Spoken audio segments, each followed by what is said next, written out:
Calvin pulled up to pick me up, a man whose emotional distance and strict self-restraint were as familiar as the cold wind. But today was different. He had his new secretary seated next to him in the passenger seat. That's when I realized it. This marriage was beyond repair. Chapter 1. The moment Calvin arrived to pick me up, something was off. I opened the passenger door and froze for a second. A young, beautiful woman sat in the seat beside him, her smile soft and welcoming. "Hello, sister-in-law," she greeted me with a polite but unsettling sweetness. She didn't budge an inch, offering no intention of vacating the seat for me. I narrowed my eyes, turning my gaze to Calvin. He was absorbed in a phone call, oblivious to the tension building in the car. We were supposed to be heading to an auction today, a special occasion that I'd been looking forward to. I had taken time to dress up, only to find this stranger sitting where I expected to be. "Hello, sister-in-law," the woman continued, her voice dripping with warmth. "My name is Nicole. I'm Mr. Hahn's new assistant." Her smile was bright, and her dimples seemed almost innocent. "I hear you're attending a private auction tonight," she continued. "I asked Mr. Hahn if I could join to learn a little more about the world." She glanced at me, her tone light, almost innocent. "Don't worry, I won't be a bother." Something inside me dropped. I knew Calvin far too well to believe this was some harmless gesture.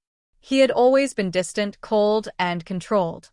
The idea of him allowing someone else into his inner circle, especially so freely, was impossible to reconcile. Our marriage had been arranged, yes, but we chose each other carefully. And for a long time, I had convinced myself that it wasn't as hollow as people assumed. Calvin was always tender when it came to me. He would hold me with such softness in his eyes that it could make me feel cherished. But today, something was different. Chapter 2. But I wasn't the type to be a passive observer. I didn't accept things quietly.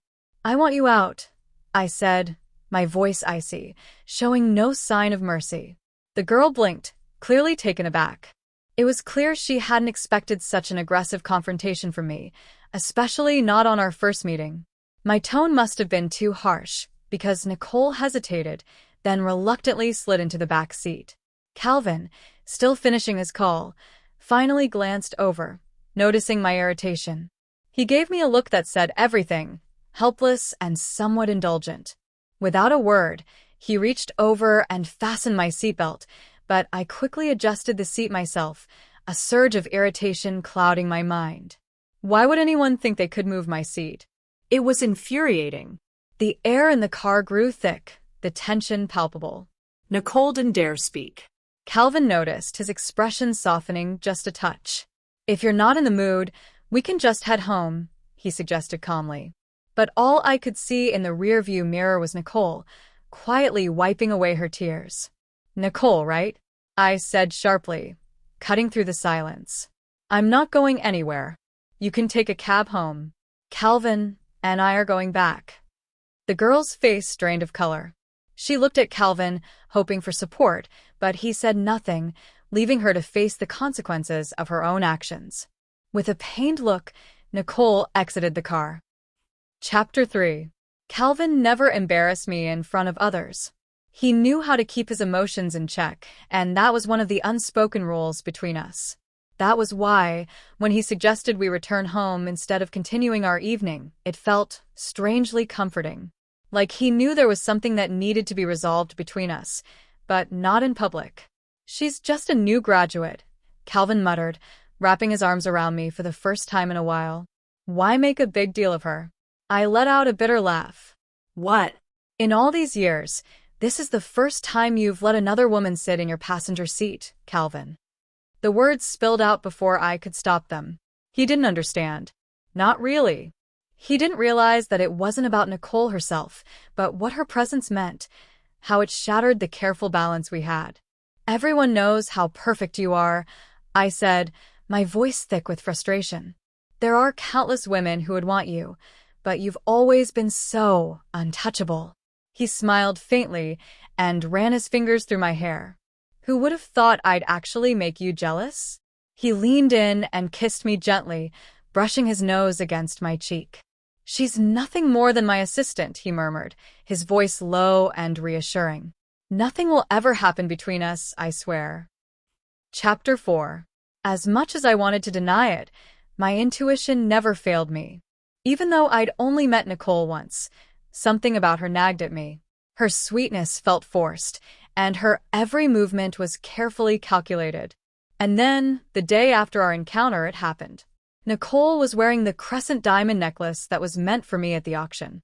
Eva, Calvin's chief assistant, sent me a photo she'd found on social media. In the picture, Nicole is wearing the necklace, looking too delicate, too perfect, her eyes red from crying the night before.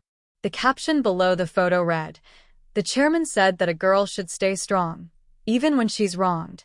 Wipe away the tears, and I'll be obedient. My dear chairman."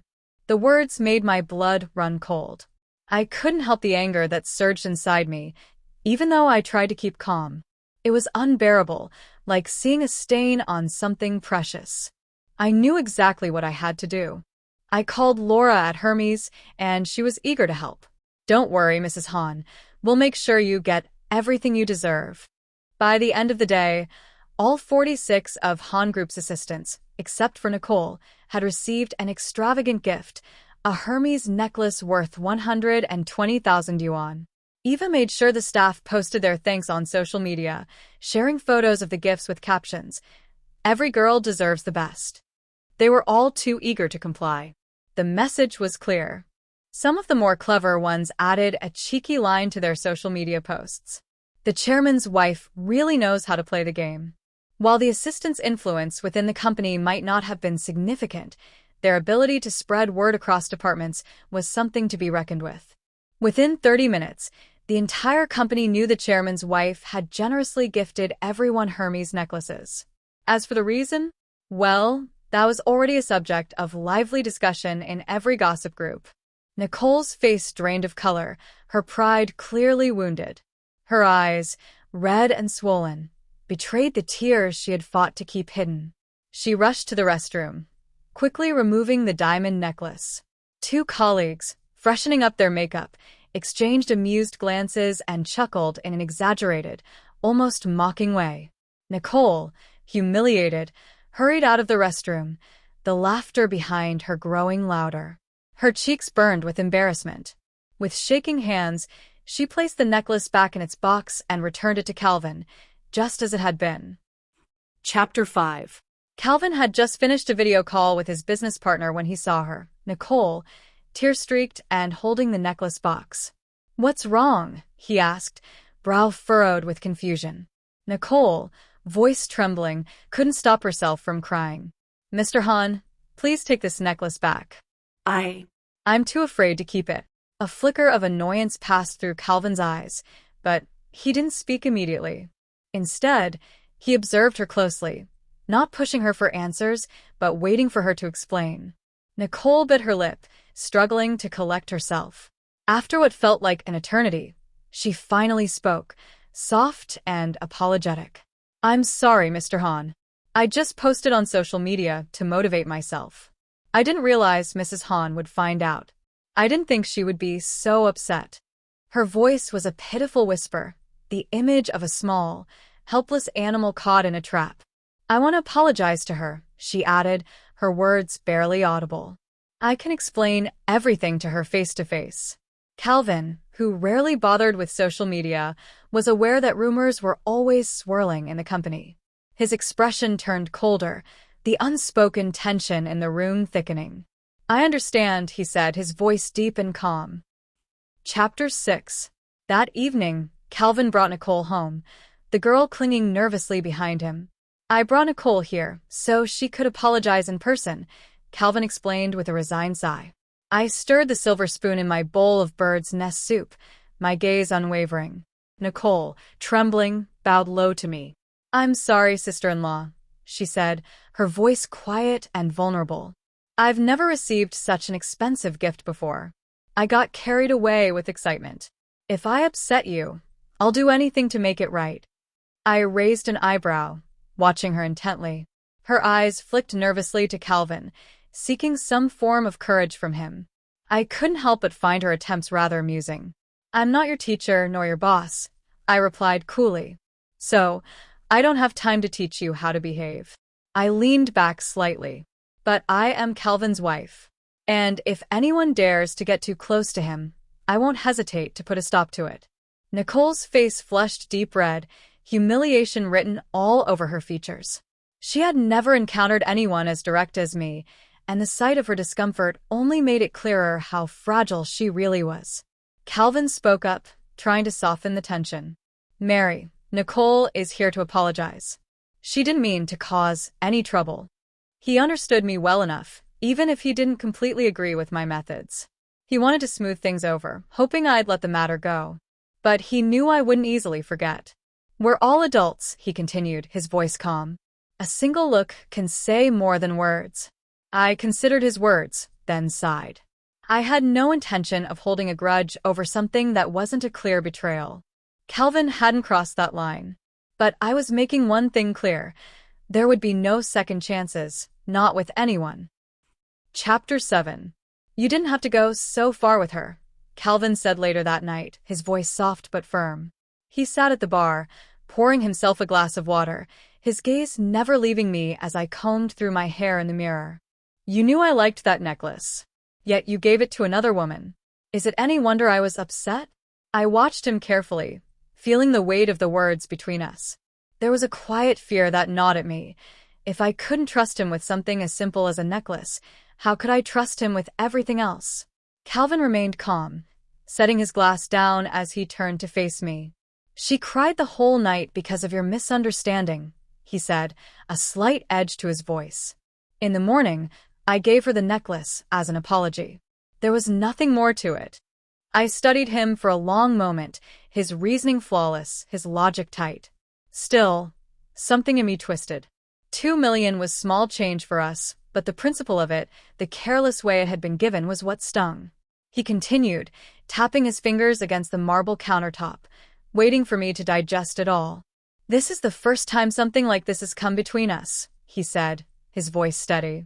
We both value decorum too much to let it get messy. I felt a rush of emotion. Calvin, I love you, I said, surprising both of us. He froze, his fingers pausing mid-tap. I love the version of you that is pure. I continued, my voice soft but unwavering. That's what makes you different from the others.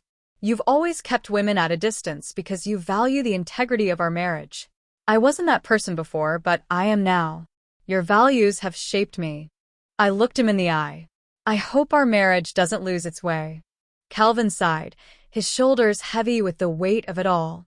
I haven't lost it. Chapter 8. Calvin was pragmatic. He understood that I wouldn't allow Nicole any further chances to get too close without him putting an end to it. Nicole, still new to the company, had been relegated to basic tasks. Previously, she had worked the front desk, but now, even that task was taken from her. I hadn't made it clear to anyone, but it didn't matter. Calvin knew where to draw the line.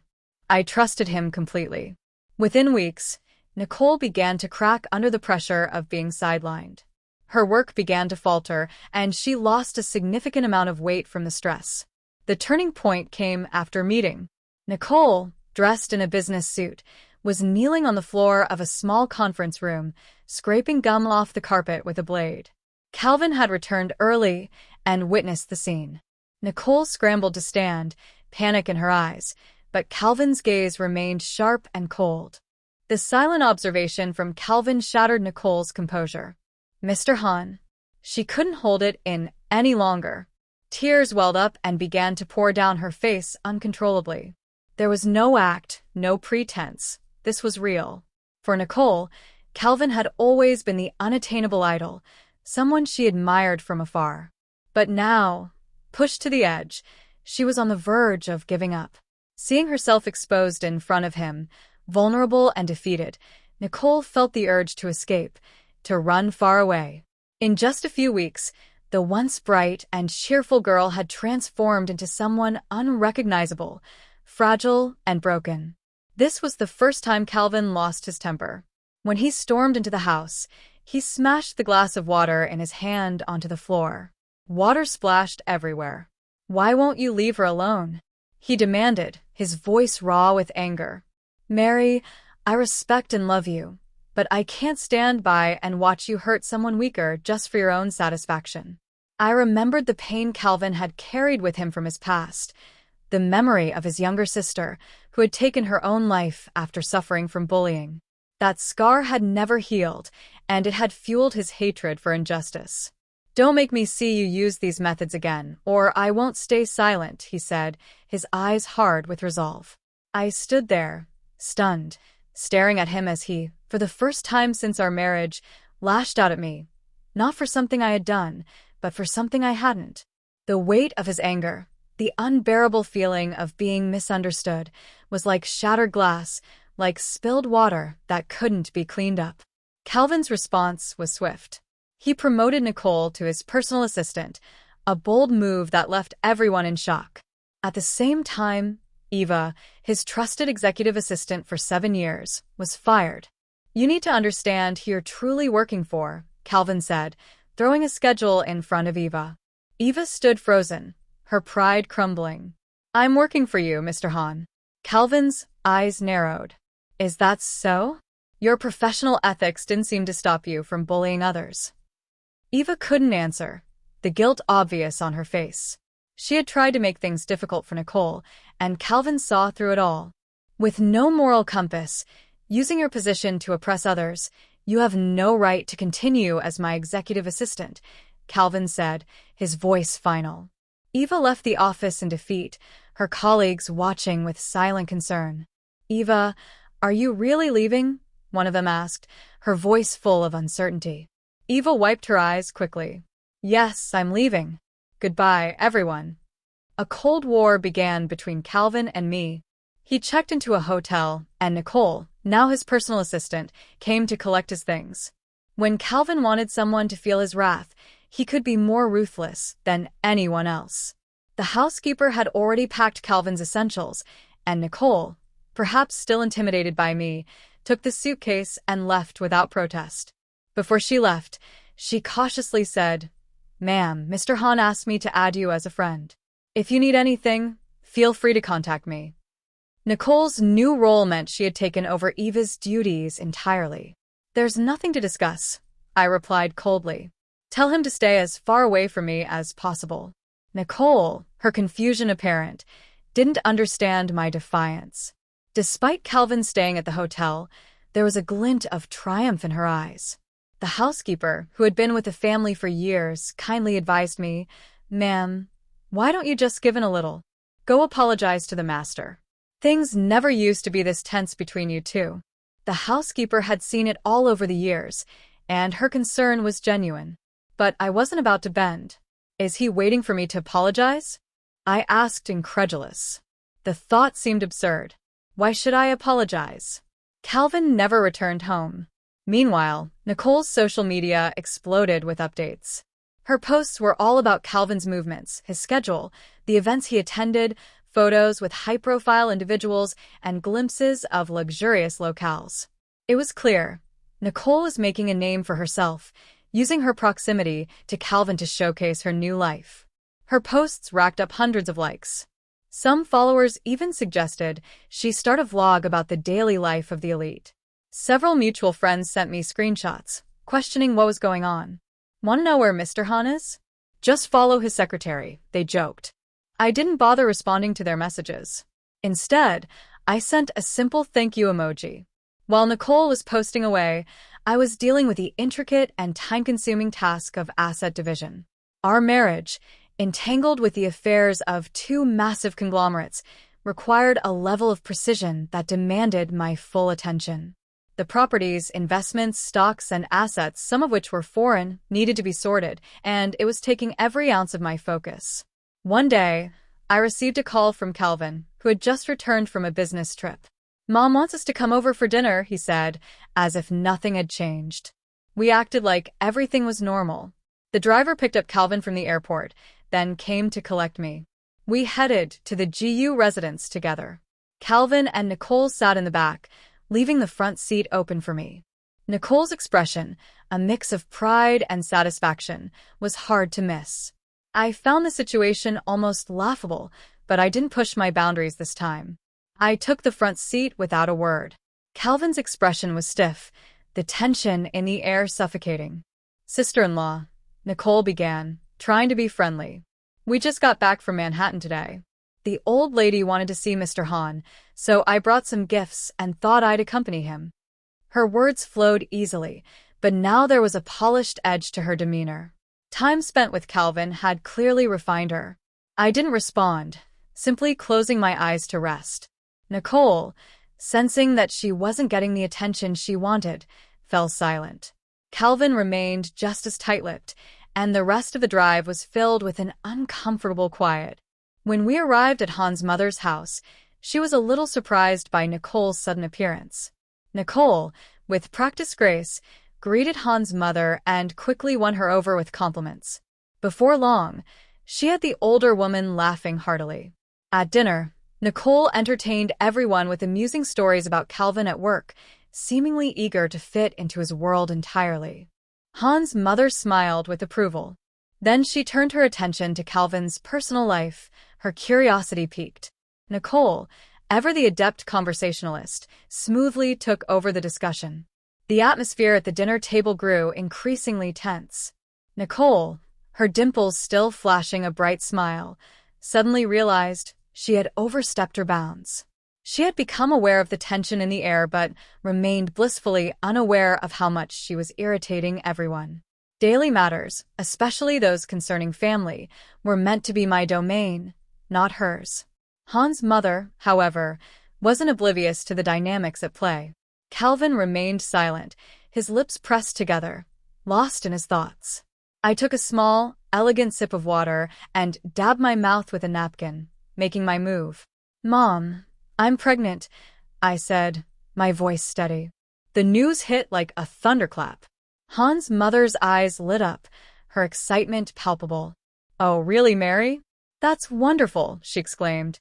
"When did you find out?" A flicker of emotion crossed Calvin's usually impassive face. I couldn't help but raise an eyebrow, finding a cruel satisfaction in this moment. "I just found out yesterday," I said, deliberately emphasizing the moment.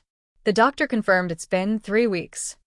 Han's mother was ecstatic, eager to call Han's father and plan a visit to the hospital the next day.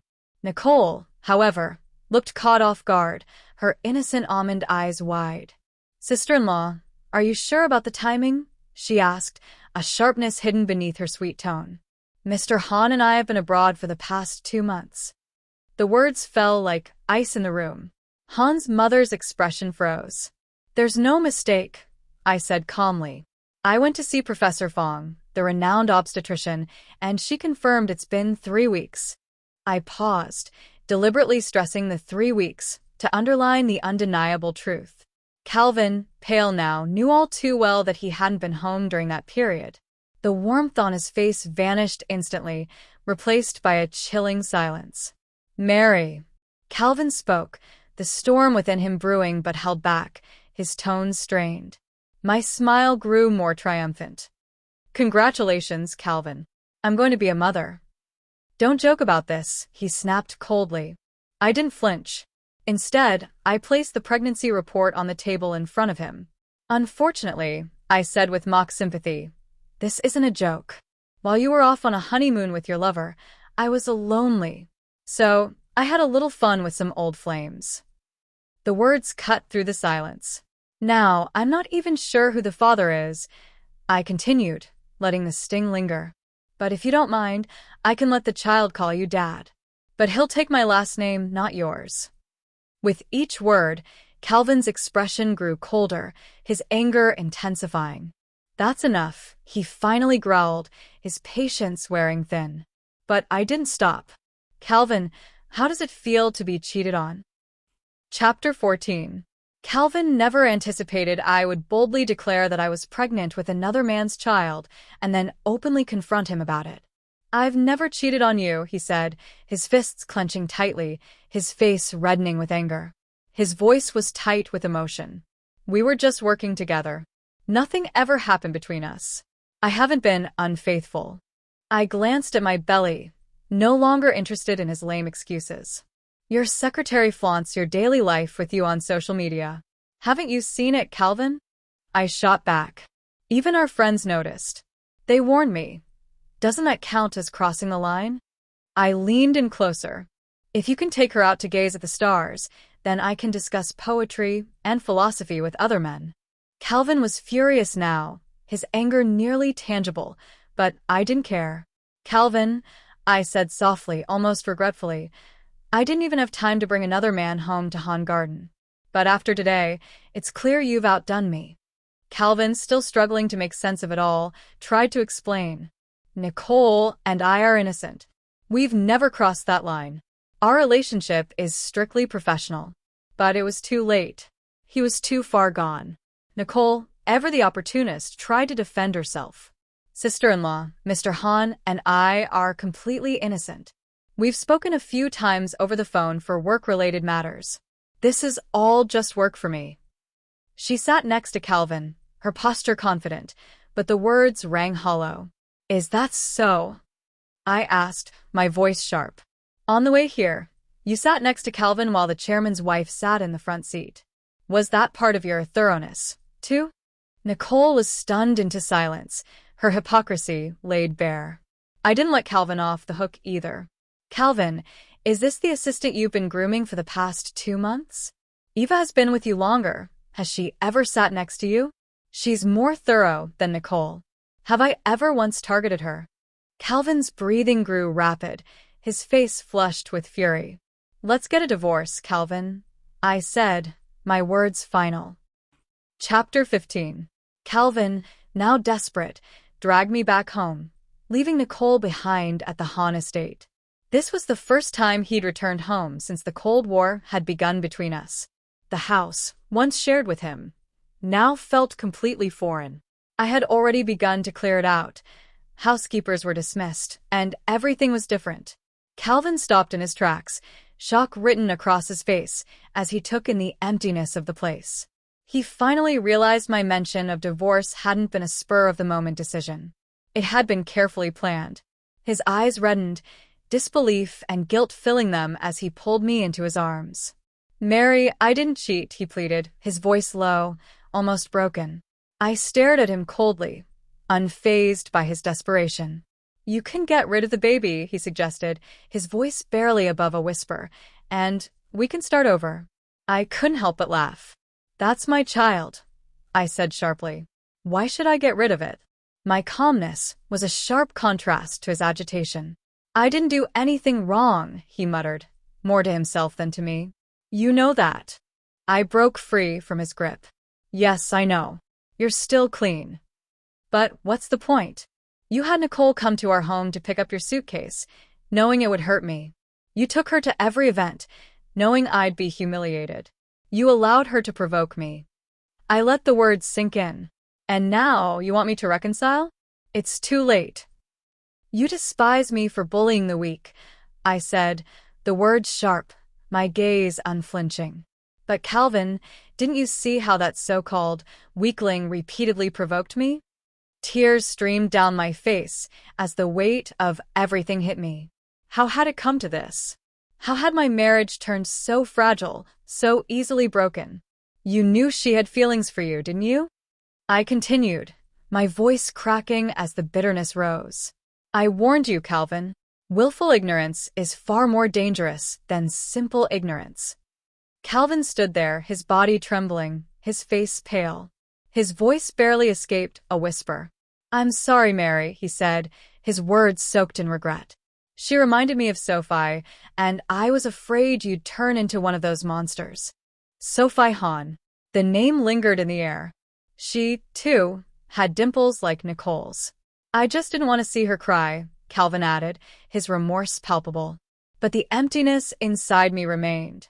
Maybe he was innocent, but I wasn't foolish enough to surrender my heart and vulnerability to someone who could so easily wound me. Calvin refused to accept the divorce. Instead, he hired a new, elite male executive assistant, someone to replace the woman who had become the object of his unwanted attention.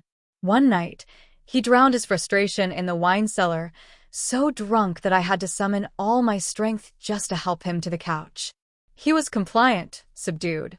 But when I made to leave, he pulled me into his arms, his red eyes pleading. "Mary," he whispered, "let's not get a divorce, okay?